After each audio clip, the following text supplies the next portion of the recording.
Nasa linya po ng ating komunikasyon si Ginoong Steven Kuwang, Executive Director ng Philippine Amalgamated Supermarket Association. Director, magandang umaga po. Jade at Admar po ang inyong mga kasama. Maraming salamat po sa inyong oras.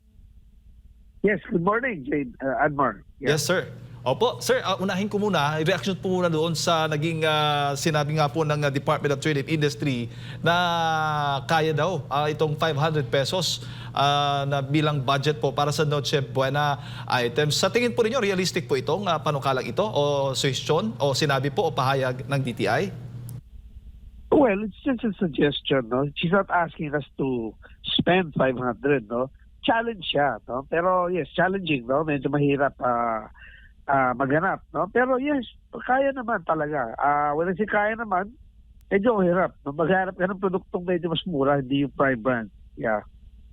Opo. Pero considering, nasa magkano na ho ba yung mga presyohan natin? Kasi siyempre, ang sabi ng mga kababayan natin, tumataas. Hindi kaya itong budget na ito, 500 pesos na budget para doon sa mga sinabi po ni ni DTI Secretary Roque. Yes, mas realistic siguro mga 700, no?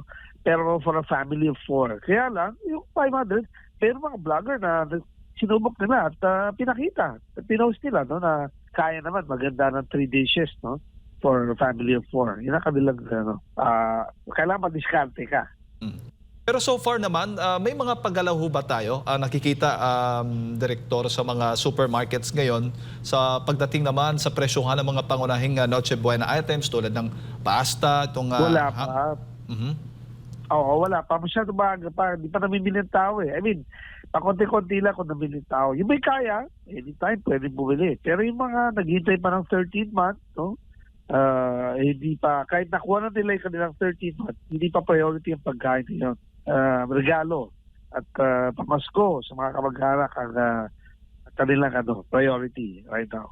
Opo. Para tugunan itong pagkasabayan na lang, itong mga sinabi po ng DTI Secretary, ano naman po yung nakikita po ninyo? May mga promos o may mga hakbang-hubang ginagawa yung mga supermarkets para pagkasyahin yung 500 pesos na yan na sinasabi po ng DTI? Hindi lahat ng supermarket ay merong sale section. No? Pero yung iba, whole year round may sale section. So hindi lang during Christmas. No? Pero especially during Christmas. Dahil mga manufacturers, nag-aabol ng quota. Gusto nila, may target sila. So pinupush out nila kanilang nadambakan na produkto na hindi nabenta during the year. Opo. Pero may possibility ho bang mga pagtaas sa presyo natin, ng mga pangunahing bilihin ngayon, Direktor, lalo na't papalapit na po yung Pasko? Well, price is always a function of supply and demand. So kapag hindi even ang distribution, certain areas sa country natin at tinamaan ng sakuna or lumakas ang pagbenta ng relief goods, no? Or corporate giving, no?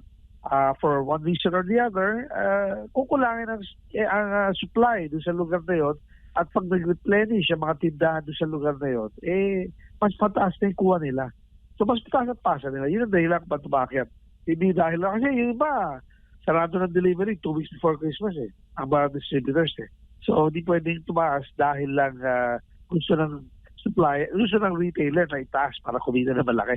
So palengke siguro kasi araw-araw ang delivery ng mga fresh produce, no? Pag tumaas ang gasolina lang, tatama na sila talaga. Pero sa supermarket, medyo stable ang prices. Saka processed goods yan Hindi naman kahapon ginawa. Earlier pag ginawa yan, bago deliver sa atin. Opo. So, ang malinaw dito, wala pang mga paggalaw, wala pang pagtaas sa presyohan. So, either mga siguro ilang araw bago yung Pasko, ganun, possible, inaasahan natin, Direktor, yung mga pagtaas nga ng presyo? During the last few years, paiksi ng paiksi. 3 days before Christmas in most supermarkets. Siguro 4 days, 5 days, hindi katulad dati 2 weeks before or a week before, medyo nagsana ng tao sa mga tindahan. Number one, konti tindahan doon. Dumami yung tindahan ngayon. Everywhere. Convenience stores, mga hard discounters, no? Daming umusbong, no? So, kahit paboritong drugstore ng taong bayan, nagkaroon ng grocery section, di ba? So, marami ng choice na pwedeng puntahan ng taong bayan para mabili. Dahil doon, hindi na sila nagmamadali. Ang feeling nila, marami naman yan di ba? Opo. Yung So ang payo po ninyo sa ating mga kababayan sa halip na bumili doon sa mga araw po o 4 days o 3 days before Christmas, dapat ngayon pa lang, maaga pa lang ay maghanda na. Parang ganun po, Direktor. correct. Kasi syempre, hindi naman iwas taas presyo Iwas stress, di ba? Mag-Christmas na, tsaka ka nakapila ka, walang parking space, traffic, umulan pa, bumaha pa, halimbawa, di ba? Yan ang number one problem ngayon, di ba? So, iwasan mo na lahat yan kung may pambili ka. Opo. Kung wala kang pambili, wala kang choice, di ba? Pero kung may pambili ka, at alam mo nang ihanda mo, medyo mabili ka na ngayon. Hindi naman kailangan lahat kompleto di ba? Pero kung konti lang ang kailangan mo, kahit masaya na tindahan pwede mo puntahan. Pataas ng konti man ang presyo, konti na lang kailangan mo. Hindi yung lahat sabay-sabay mo pipilit last minute. Opo. Pero madalas mga promos, mga sales pong inaasahan natin sa mga ganun pong mga panahon, Direktor, ano? Ngayon pa lang marami na. Like I said, may mga tindahan na whole year round. Buong taon, may makikita ka sale item. Opo. Pero kumusta po yung observation po ninyo sa yung behavior po ng mga consumers natin, yung pag-shopping po nila? Mas madalas ba naghihintay sila ng mga promos o ngayon pa lang talagang bumibili na sila? Parang ganun po. Kumusta po yung behavior ng mga consumers po ninyo batay sa monitoring? This year in particular, mababa, dampened ang spirits ng mamimili. No? Consumer confidence is down. Business confidence is down because of all these investigations about corruption. No? May belt tightening for those who are daily wage earners and middle class people. No, they don't know whether next year will be a better year. So medyo hindi sila maluwag sa kanilang pagbili ng items. No, so kaya yun medyo matumal ang bentahan kahit na mga nagbebenta ng regalo. Ito sabi nila. Wow. So ibig sabihin mas matumal ngayon kumpara sa mga nakaraang mga taon. Yun ang feeling right now. No? With ilang araw na ba mag-Christmas na tayo, di ba? Yes. 22 days. Yun. At laking impact po nitong mga issue ng korupsyon sa ating pamahalaan. Psychological, di ba? Kaya lang, that's what, when you say behavior, it's psychological, di ba? So, it dampens the spirit. No? So, medyo, nag-hold back ang mga pamimili. Yeah. Po, sa pananaw po ng asosasyon, Direktor, mas kailangan ba na mas malakas na price monitoring o yung intervention mula sa gobyerno sa panahon po ng holidays? Well, matumal na nga, magtataas pa ng presyo, lalo walang bibili, di ba? Competition keeps us in check. Tapos ganun pang nag-belt tightening ang tao, all the more, I'm not saying there's no need to monitor, pero competition will keep the stores in check. Opo. Bago ko lang ipasok kay Partner Admar, Director, paano ho ba, ano yung mga possible na gagawin po ninyo, ng grupo po ninyo, ng industriya, para, industry players, para maibsa naman po yung tawag itong burden ng mga consumers? Well, pwede, normally kapag overstock ng isang tindahan, isang outlet, kinakausap yung mga ahente tungkol sa mga items na overstock. Yun ang dahilan kung bakit nagkaka-sale ang isang tindahan. Hindi naman desisyon ng tindahan yun So pag sinabi mo, ano gagawin namin? We will talk to the suppliers, which are distributors normally, and tell them that, look, overstock tayo.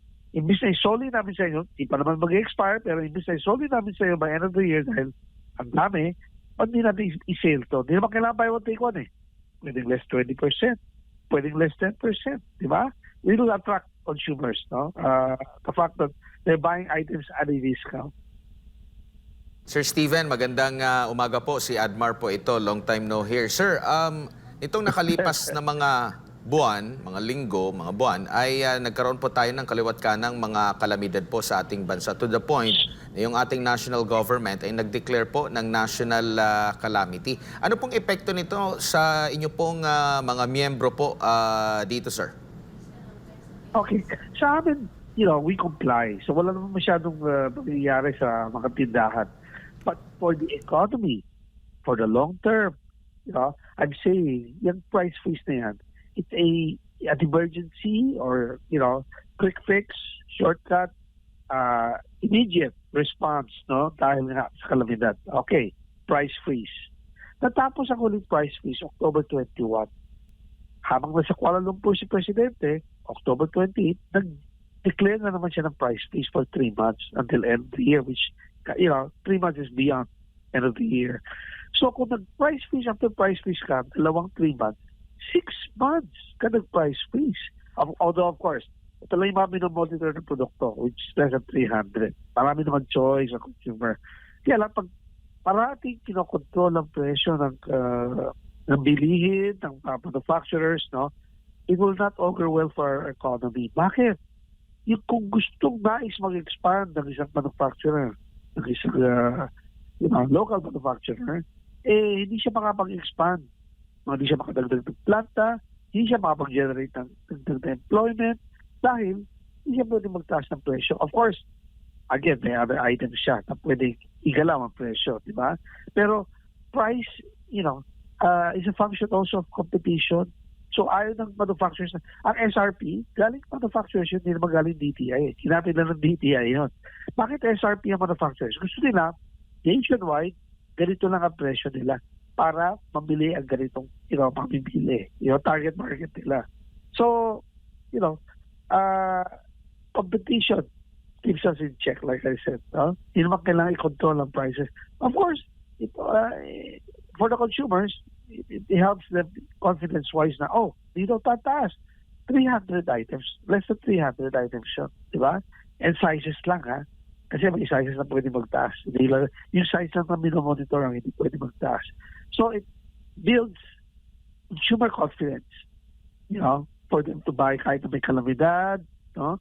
Pero, kalamidad is by region, hindi naman nationwide, And then they call out a nationwide price freeze, no? It looks very good to the consumer, but, it's smoky points, no? For our economy, it doesn't augur well. Kasi nga, like I said, each 6 years, every election is a new republic, tayo. Kaya, wala mangyayari. We don't think long-term enough. Dapat continuous building of the industries, no, the manufacturing sector, no, who's important tayo, sangkap at, pati hook, line, and sinker, the whole product is important, di ba? So countries like Vietnam, Bangladesh, India, they're coming in with their products, di ba? Kasi mas pura ang produkto. China, di na natin kailangan sabihin. Opo, Sir Steven, ang ibig sabihin po ba nito, kasi nga meron ngang price freeze at umaaray na po Yes. yung sa sektor po ninyo dahil after nung unang price freeze, tinundan ulit ito hanggang sa katapusan. So, clarify ko lang, possible ba na maliban doon sa mga malapit na mag-expire ng mga produkto na pwedeng i-on sale, so possible na dahil nga dito sa price freeze na ito, maaring walang pagbaba, i-maintain na lang ito hanggang sa kasalukuyan o hanggang sa katapusan po ng taon yung presyo ng mga pangunahing bilihin para makabawi-bawi yung sektor po ninyo? Admar, what I'm saying is there's no need, for a price freeze for products not to increase.